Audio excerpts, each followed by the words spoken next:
and welcome again. And thanks for being here. So today I got a very interesting email from a person who happens to be here.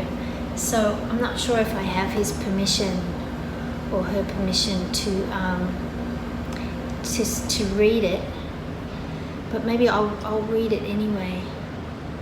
Oh, there's no sound. Oh, I'm so sorry. Okay, start again. Hi, thanks for coming and welcome.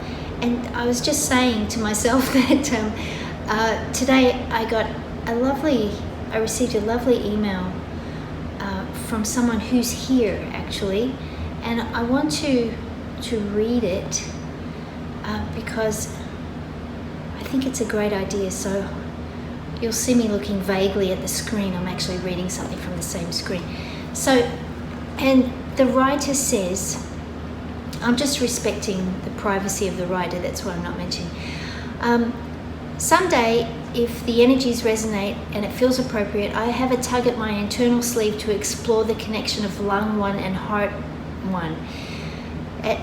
And when I read that line, I nearly fell off my chair, because when I couldn't get reception at the beach on Thursday, they are the 2 points I wanted to do. They share a trajectory that I only know about from your book and wasn't discussed at school. I had dinner last night with a friend outdoors at a lovely spot, so pretty with fresh air and sky and magnificent painting of colourful clouds and sky. Yet her fear of being outside was incredible and palpable. In fact, this was her first time sharing a meal outdoors with someone else since March. Thinking about the upper jaw, where the metal and fire live, their conflict and control, the barrier the lungs play a role in, and the heart's desire for openness and shining outward. And in this, lung 1 and heart 1, and how this might apply. Anyway, for these 2 points, someday, maybe when it resonates and it's all applicable, I'd love your ideas and teachings to wrap around and show a new way of understanding them.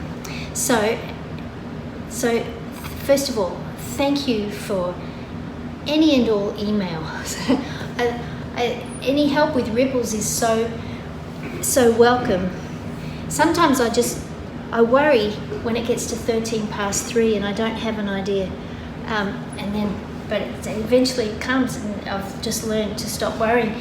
But now, so the heart has 3 trajectories. It has a primary trajectory that it originates in the heart, which we could say is Ren 14, the moo point of the heart, and the primary channel terminates in the large intestine. So we can talk about that another day. The first branch from the primary channel goes from the heart to the tongue and the eyes.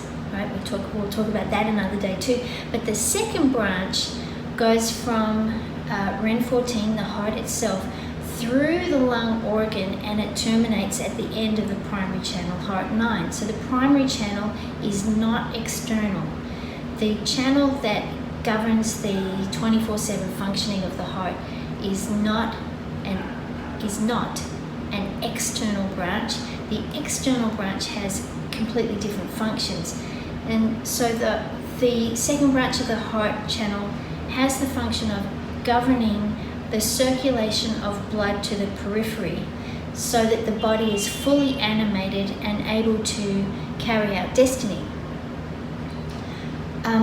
The lungs, one of the chief functions of the lung channel is to govern acceptance with the inhalation and letting go of what doesn't belong, emotionally and literally, like toxically as well, with every exhalation.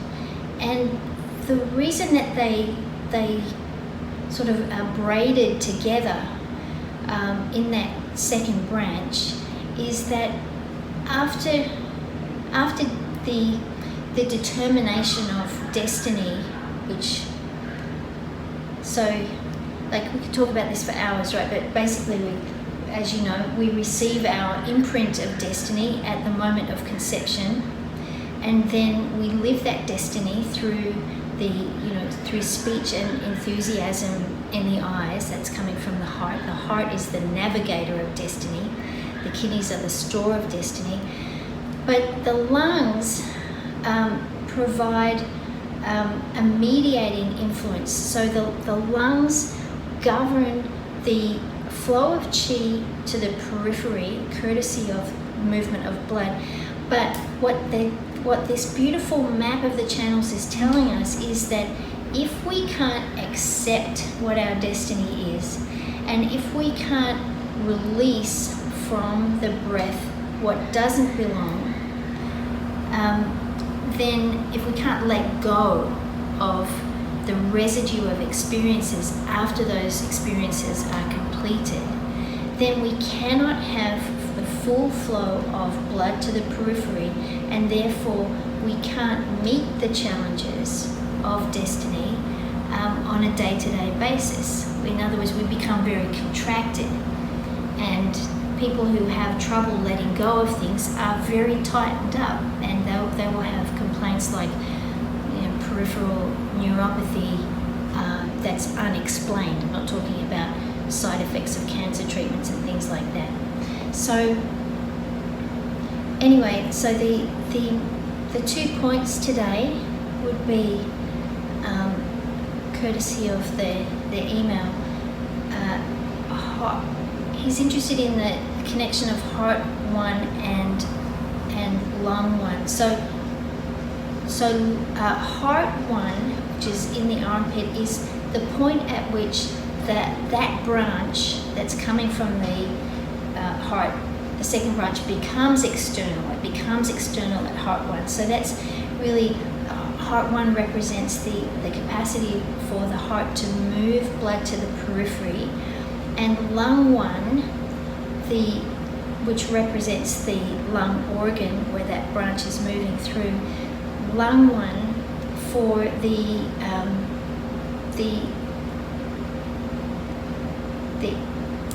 is where the blood and the chi of the lungs meet, so that as the blood is moving to the periphery, what needs to be let go can be let go, and that maximizes the freedom of the 5 limbs. This is the 5th limb. So the 2 points are heart 1 and lung 1, and the ripple we're putting in the pond is a sense of freedom to let go of what is not needed, without feeling loss, but to feel that it's part of destiny to let that thing go, whatever that is, and then it becomes applicable to all of us. So thanks so much for being here, and let's get to work.